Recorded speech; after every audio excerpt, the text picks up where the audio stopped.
Hello students, welcome to the KB Rai Academy online study channel. Myself Ramesh Maurya. Today we will discuss lesson 2, Force and Newton's Law of Motion. आज हम बल और Newton के गति के नियमों के बारे में कुछ अध्ययन करेंगे. Force. In the previous chapter, we have discussed how motion is described in terms of velocity and acceleration. पिछले अध्याय में हमने पढ़ा कि गति की व्याख्या वेग और त्वरण के द्वारा कैसे किया गया है. We will now investigate the cause of motion. अब हम गति के कारण के बारे में जानेंगे, अर्थात गति का कारण क्या है, गति क्यों होती है, इन चीज़ों के बारे में आज हम इस अध्याय में पढ़ेंगे. What cause a body at rest to move. आखिर क्या कारण है कि कोई वस्तु विराम से गति की अवस्था में आ जाती है, अर्थात मूव हो जाता है. What cause a moving body to come to rest. क्या कारण है कि कोई चलती हुई वस्तु विराम की अवस्था में आ जाती है, रुक जाती है. What cause a body to accelerate or decelerate? क्या कारण है कि कोई वस्तु तेज हो जाती है, गति करते करते उसमें तेजी आ जाती है, और कभी कभी वह मंदित होने लगता है, धीरे होने लगता है. The answer is that in each case a force is required. इसका उत्तर यह है कि इन प्रत्येक दशाओं में, हर एक कंडीशन में एक बल कार्य करता है. The relation between force and motion is described in Newton's three laws of motion. बल और गति के बीच में जो संबंध है उसकी न्यूटन ने अपने 3 नियमों के द्वारा व्याख्या की है. In this chapter we will describe all the concepts related to the motion and force. इस अध्याय में बल और गति से जुड़ी हुई हर चीज़ों को हम वर्णित करेंगे, व्याख्या करेंगे. We will also describe about mass, inertia, momentum and other related concept. हम इस अध्याय में द्रव्यमान, जड़त्व, बलाघूर्ण, तमाम चीज़ों के बारे में पढ़ेंगे. Any action which cause pull, hit और push on a body is called force. अब हम फोर्स की परिभाषा देखते हैं, बल की परिभाषा देखते हैं. अर्थात बल वह कार्य है या वह कारण है जो किसी चीज़ में खिंचाव या धकेल उत्पन्न कर देता है. Forces are used in our daily actions like pushing, pulling, lifting, stretching, twisting and pressing. Force का प्रयोग हमारे दैनिक जीवन में लगभग हर जगह पे है, जैसे कि खींचना, धक्का देना, उठाना, ट्विस्ट करना, ऐंठना या दबाना, इन सभी चीज़ों में है. Effects of force. बल के प्रभाव. बल का क्या क्या प्रभाव है, बल किन चीज़ों पे अपना प्रभाव डालता है, इस चीज़ों के बारे में हम अध्ययन करेंगे. Force change the speed of the object और the state from rest to motion.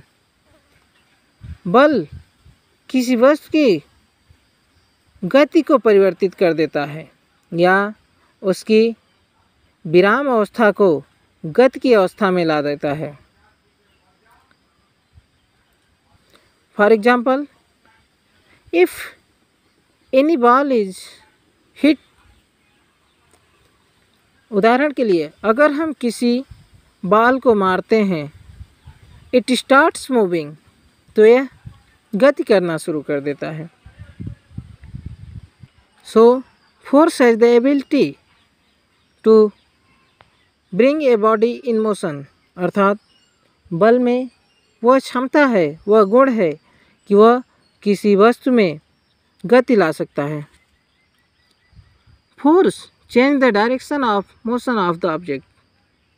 बल किसी वस्तु की गति की दिशा में बदलाव ला सकता है। For example, the cricket player hits the rolling ball. Cricket का खिलाड़ी आते हुए बॉल को मारता है। The direction of ball change from one position to another. तो बॉल की दिशा एक ओर से दूसरी ओर बदल जाती है। When you apply force through your hand to moving ball, then the direction of ball also change.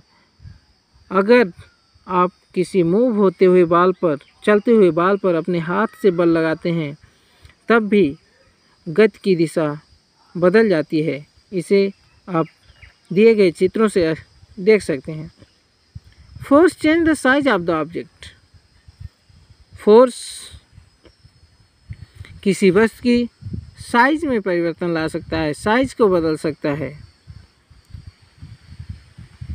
For example, here it is given the toothpaste tube. उदाहरण के लिए यहाँ पे एक टूथपेस्ट ट्यूब दिया गया है। When we press the toothpaste tube, the size of the toothpaste tube change. जब हम टूथपेस्ट ट्यूब को दबाते हैं तो उसकी साइज चेंज हो जाती है।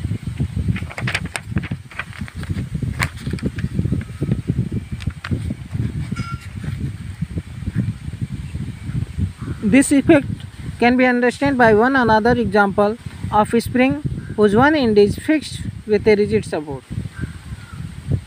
इस प्रभाव को हम एक दूसरे एग्जाम्पल के माध्यम से भी समझ सकते हैं, जिसमें एक स्प्रिंग एक दृढ़ सपोर्ट से जुड़ी हुई है।